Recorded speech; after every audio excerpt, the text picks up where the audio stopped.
நீங்கள் யார் வீட்டுக்கு அது போகும்போது காய்கறி வாங்கிட்டு போய் கொடுத்துருக்கீங்களா? நம்ம ஊரில் எது நல்லா விளையுதோ, ரேட்டு கம்மியாக இருக்குதோ, அதை மட்டும் நீங்கள் வாங்கிட்டு போய் கொடுங்களேன். அவங்க அவ்வளோ சந்தோஷப்படுவாங்க. நாங்கள் இன்றைக்கி எங்கள் அத்தை வீட்டுக்கு போகிறோம். அதனால் இவ்வளோ திங்ஸும் வாங்கிட்டு போகிறோம். மல்லி இலை இது வந்துட்டு இப்போ சீசன் டைமு இந்த இது. அதனால இது கிலோ 50 ரூபான்னு வித்துட்டு இருந்தாங்க. இது வாங்கினோம். அப்புறம் பாவக்காய் எங்கள் வீட்டில் ஒரு செடி வளர்த்துட்டு இருக்கோம். அதுலலாம் அது செடி முளைச்சிச்சு. இப்போ வந்துட்டு இதுவும் சீசன் டைமில் எது கிடைக்குதோ எங்கள் வீட்டுக்கு யார் வந்தாலுமே அவங்களுக்கு அதை நாங்கள் கொடுத்துருவோம்.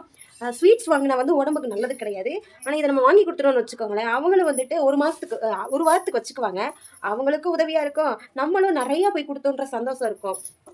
எவ்வளோ காய்கறி வீட்டுக்கு சமைக்க கூட எங்கள் அம்மா இவ்வளோ வாங்க மாட்டாங்க. எங்கள் அத்தைக்குன்னு சொன்னோன்னே இங்கே பார்த்தீங்களா எவ்வளோ காய்கறின்னு. ஒரு வீட்டுக்கு போகணுன்னா ஸ்வீட்ஸ் தான் வாங்கிட்டு போகணும்னு எந்த அவசியமும் கிடையாது. நம்மக்கிட்ட இருக்கிறத சந்தோஷமாக போய் கொடுத்தோன்னா அவங்களும் அதை வச்சுப்பாங்க. காய்கறினா ஒரு வாரத்துக்கு கூட வச்சுக்கலாம், சமைச்சு சாப்பிட்டுக்குவாங்க. அவங்களுக்கும் அது யூஸாக இருக்கும், நமக்கும் அது சந்தோஷமாக இருக்கும். ஸோ முடிஞ்ச அளவுக்கு வெறும் கையோட போகாமல் எந்த காய் உங்கள் ஊரில் சீப்பாக கிடைக்குதோ, ரேட்டு கம்மியாக இருக்குதோ அதை வாங்கிட்டு போய் கொடுங்க. அதுவே அவங்களுக்கு ஒரு பெரிய சந்தோஷமாக தான் இருக்கும்.